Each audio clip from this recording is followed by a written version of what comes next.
آج ہندوستان کے 73ویں یوم جمہوریہ کے موقع پر میں اپنی طرف سے اور اپنے ادارے کی طرف سے ساری امت مسلمہ ہندیہ کو اور سارے برادران وطن کو دل کی گہرائیوں سے مبارکباد پیش کرتا ہوں۔ آج کا دن ہندوستان کی تاریخ میں ایک تاریخی دن کہلاتا ہے اور یہ بہت سارے واقعات اور بہت سے تاریخی حقائق کو اپنے دامن میں سمیٹے ہوئے۔ ایک بات تو اس موقع پر میں یہ کہنا چاہوں گا کہ ہندوستان کی آزادی میں سب سے بڑا کردار مدارس اسلامیہ اور علماء کا۔ 1857 کو پہلی جنگ آزادی مانا جاتا ہے ہندوستان کی تاریخ میں، لیکن حقیقت یہ ہے کہ 1857 سے بہت پہلے سن 1803 میں سن 1803 عیسوی میں مدرسے کے بڑے عالم دین، اس وقت کے سب سے بڑے مفتی اور محقق حضرت مولانا شاہ عبدالعزیز محدث دہلوی رحمۃ اللہ علیہ نے پہلی مرتبہ ہندوستان میں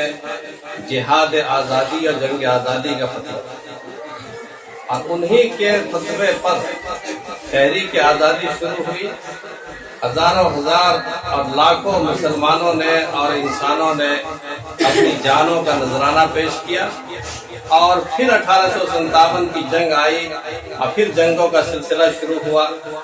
اخیر میں برادران وطن بھی شریک ہوئے اور انہوں نے سب مل کر کے 1947 میں آزادی حاصل کی۔ یہ تو آزادی کی تاریخ ہے جو یوم 15 اگست کو یوم آزادی کے طور پر منایا جاتا ہے، لیکن آج کی جو اہمیت ہے وہ یوم جمہوریہ کی۔ یاد رکھیے کہ سب سے پہلے 26 جنوری 1929 عیسوی میں دریائے راوی کے کنارے لاہور شہر میں 1929 میں، جبکہ ہندوستان ابھی آزاد نہیں ہوا تھا، پنڈت جواہر لال نہرو کی صدارت میں کانگریس کا اجلاس ہوا،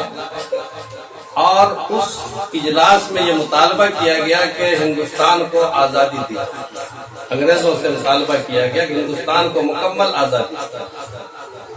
اور اگر 1930 تک ہمیں آزادی نہیں ملی تو ہم اپنی آزادی کا جھنڈا ہم خود لہراتے ہیں اور اعلان کرتے ہیں۔ خیر، اگلی تاریخ 26 جنوری آ گئی 1930 کی، مگر انگریزوں نے آزادی دی نہیں، اور اس ملک میں جو آزادی ملی ہے یہ انگریزوں سے درخواست کر کے اور ان سے اپیل کر کے حاصل کی، جنگ کی طاقت سے نہیں۔ اس لیے کہ مسلمانوں کی جو جنگ کی تاریخ ہے وہ 1803 سے شروع ہوئی، اور 1857 میں جا کر کے سمجھیے وہ دم توڑ گئی۔ اس کے بعد انگریزوں کے مظالم سے تنگ آ کر کے لوگوں نے عدم تشدد کا راستہ اختیار کیا اور عدم تشدد کے ذریعے سے آزادی کو حاصل کرنے کا پلان بنا۔ چنانچہ 26 جنوری کو کانگریس کی طرف سے یہ اعلان کیا گیا کہ اگر ہمیں اگلے سال تک آزادی نہیں دی گئی تو ہم ترنگا لہراتے ہیں۔ چنانچہ تاریخ کی کتابوں میں لکھا ہوا کہ اگلے سال تو آزادی ملی نہیں، لیکن ہندوستانیوں نے، جس میں ہندو مسلمان سبھی لوگ شامل تھے، ترنگا جھنڈا دریائے راوی کے کنارے لاہور میں پہلی بار 26 جنوری کو اپنے طور پر لوگوں نے لہرایا، جبکہ انگریزوں نے آزادی دی نہیں۔ بہرحال یہ تحریک چلتی رہی، آزادی کے مطالبے پڑھتے رہے، اور انگریزوں نے محسوس کیا کہ اب اس ملک کو ہمیں چھوڑنا پڑے گا، کیونکہ سارے کے سارے ہندوستانی ایک ہو چکے ہیں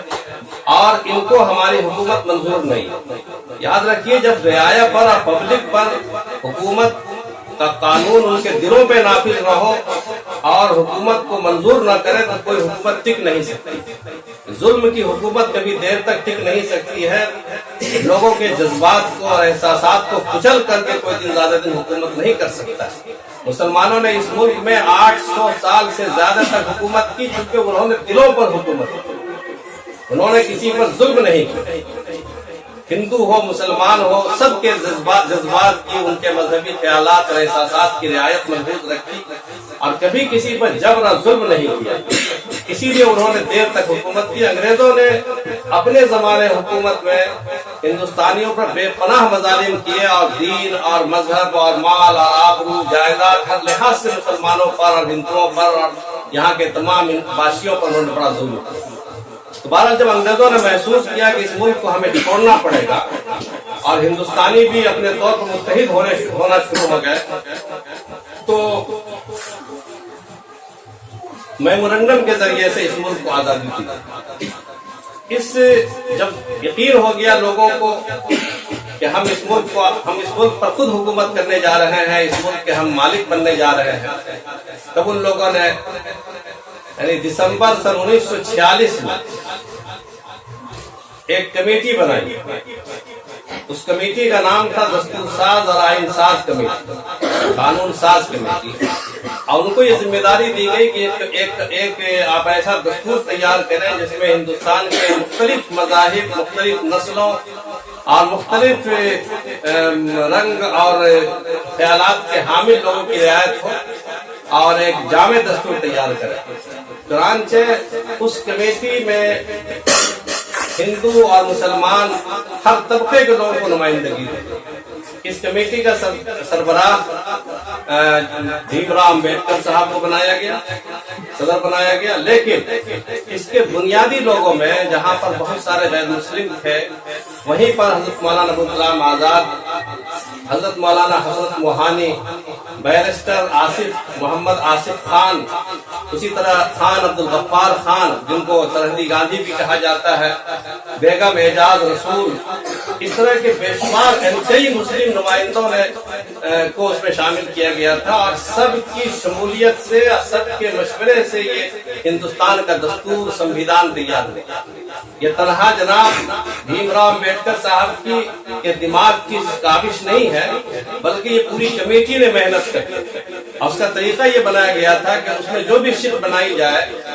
جو بھی دستور بنایا جائے، جو بھی قانون بنایا جائے، اس قانون کو عوام اور خواص کے سامنے پیش کیا۔ چنانچہ اس دستور کو تیار کیا گیا 2 سال 11 مہینہ 18 دن، اور یہ دستور تیار ہو گیا تھا نومبر سن 1949 میں، جبکہ ملک آزاد ہو گیا تھا سن 1947 میں 15 اگست۔ لیکن یہ دستور تیار ہو سکا، تقریباً 3 سال کی مدت لگی، اور نومبر سن 1949 میں یہ دستور مرتب ہوا، اور اس پوری مدت میں تقریباً 114 عوامی اجلاس ہوئے، عوامی اجلاس عام، جس میں عام لوگوں کو اجازت ہوتی تھی، عام پڑھے لکھے لوگوں کو، کمیٹی کے لوگوں کے علاوہ، اور اس میں قانون کی شقیں پیش کی جاتی تھی۔ یہ قانون بنایا جا رہا، آپ حضرات کو کوئی اعتراض ہے، کوئی کمی ہے، کوئی بیشی ہے، کوئی لفظ کا فرق ہے، یا کوئی کسی کے جذبات کی رعایت نہیں ہو پا رہی ہو، 114 جلسے ہوئے اس قانون کو بنانے کے دوران، لوگوں سے مشورے کرنے، میٹنگوں کے لیے 114 اجلاس ہوئے اس قانون کو بنانے کے لیے، اور اس میں یعنی جو اراکین اسمبلی تھے، یعنی پارلیمنٹ کے جو اراکین تھے، ان کے علاوہ مزید 211 آدمی ہندوستان کے اہل علم اور اہل دانش کی مدد لے کر کے اس قانون کو تیار کیا گیا۔ تو جب نومبر 1949 میں یہ قانون بن کر تیار ہو گیا، یہ آئین بن کر تیار ہو گیا، تو پھر دسمبر میں 24 دسمبر کو باقاعدگی کے ساتھ، 24 دسمبر سن 1949 میں باقاعدگی کے ساتھ پہلی بار ملک کا صدر جمہوریہ جناب راجندر پرساد صاحب کو بنایا گیا۔ پہلی مرتبہ جب جمہوریہ قانون، دستور جمہوریت تیار ہو گیا اور آئین جمہوریت تیار ہو گیا،